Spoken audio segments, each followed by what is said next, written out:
क्या हो अगर कोई ये कहे कि भारत की हर ब्यूरोक्रेटिक, हर एडमिनिस्ट्रेटिव प्रॉब्लम का हल आज से लगभग 350 साल पहले ही खोज लिया गया था। जी हाँ, इतिहास की किताबों में छत्रपति शिवाजी महाराज का अष्टप्रधान मंडल वो सिर्फ एक चैप्टर नहीं बल्कि एक आईना है। एक ऐसा आईना जो हमें दिखाता है कि हम कहाँ और कैसे गलत रास्ते पे मुड़ गए। तो चलिए आज इस आईने में झांककर अपने आज की कड़वी सच्चाई का सामना करते हैं। करप्शन तो हमारे कल्चर में ही है। अरे हमारे लोग ही प्रॉब्लम है। ये बातें सुनी है ना? कितनी बार हम सबने ये बातें सुनी हैं और शायद कभी-कभी खुद भी कही हैं। जब भी कोई सरकारी काम अटक जाता है, जब सिस्टम हमें निराश करता है, तो हम घूम फिरकर खुद को ही दोष देने लगते हैं। हम ये मान लेते हैं कि कमी हमारे खून में है, हमारी संस्कृति में है। लेकिन सच ये है कि ये एक बहुत ही सुविधाजनक झूठ है। एक ऐसा पर्दा जिसके पीछे हमारी नाकामियों का असली कारण छिपा बैठा है। और वो कारण हम नहीं हैं। जी नहीं, समस्या इस देश के लोगों में बिल्कुल नहीं है। तो फिर सवाल उठता है कि असली अपराधी कौन है? अगर हम नहीं तो फिर कौन? देखिए, हमारे एडमिनिस्ट्रेटिव फेलियर्स की जड़ हमारे समाज की मिट्टी में नहीं बल्कि हमारे इतिहास की गहरी अंधेरी परतों में छुपी हुई है। और आज हम उसी सच्चाई को उजागर करने वाले हैं। इस बात को एकदम साफ साफ समझना होगा। भारत की प्रशासनिक मुश्किलों की असली जड़ भारतीय समाज नहीं बल्कि वो ब्रिटिश कॉलोनियल गवर्नेंस का सिस्टम है, जिसे हमने आज़ादी के बाद भी लगभग वैसे का वैसा ही अपनाए रखा। अब इस पूरी समस्या को समझने के लिए हमें पावर को लेकर दो बिल्कुल अलग सोच को देखना होगा। एक जो हमारी अपनी धरती से निकली, धर्म पर आधारित, और दूसरी जो बाहर से हम पर थोपी गई, सिर्फ और सिर्फ कंट्रोल यानी प्रभुत्व पर आधारित।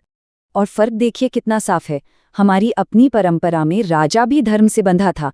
उसका लक्ष्य प्रजा का कल्याण करना था, अपनी शक्ति का बेजा इस्तेमाल नहीं। लेकिन ब्रिटिश मॉडल वो इसके ठीक उलट था। उनका लक्ष्य था भारत को कंट्रोल करना और यहाँ के संसाधनों का शोषण करना। शासक वो तो सिस्टम और कानून से ऊपर था और सारी की सारी शक्ति एक ही जगह पर सेंट्रलाइज्ड थी।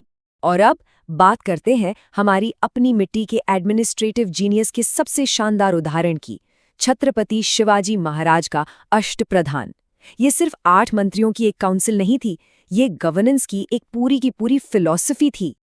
अष्टप्रधान मंडल की स्थापना 1674 में हुई।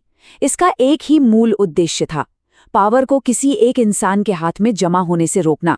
ये सुनिश्चित करना कि हर फैसला किसी एक व्यक्ति के अहंकार से नहीं बल्कि सलाह मशवरे, एक्सपर्ट की राय और नैतिकता के आधार पर लिया जाए।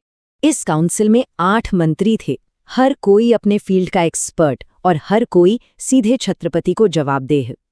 पेशवा, अमात्य, सेनापति ये पद तो थे ही, लेकिन सोचिए जरा, एक पंडित राव भी थे जिनका काम था नैतिक और धार्मिक निगरानी करना। मतलब एक ऐसा सिस्टम जहां नैतिकता को, एथिक्स को एडमिनिस्ट्रेशन के सेंटर में रखा गया था, जहां राजा भी जवाबदेही से ऊपर नहीं था।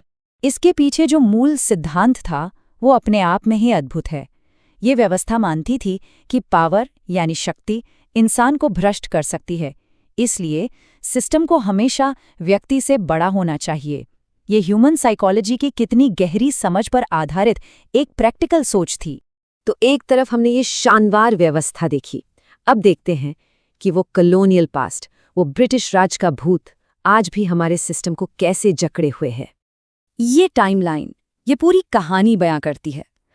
1674 में हमारे पास अपनी नैतिकता पर आधारित व्यवस्था थी। फिर ब्रिटिश राज ने हम पर कंट्रोल और शोषण की एक मशीन थोप दी। और फिर आया 1947, आज़ादी। और यहीं पर हमसे सबसे बड़ी भूल हुई। हमने गोरे साहबों को तो देश से निकाल दिया, लेकिन उनके बनाए साहिबी सिस्टम को गले से लगाए रखा।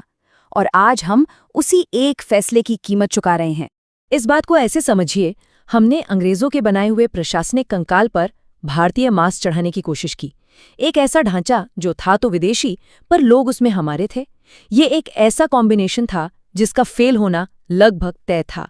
और ये सवाल हम सबने कभी न कभी खुद से पूछा है, क्यों सरकारी दफ्तरों में एक आम नागरिक को एक इंसान नहीं बल्कि सिर्फ एक फाइल नंबर की तरह ट्रीट किया जाता है?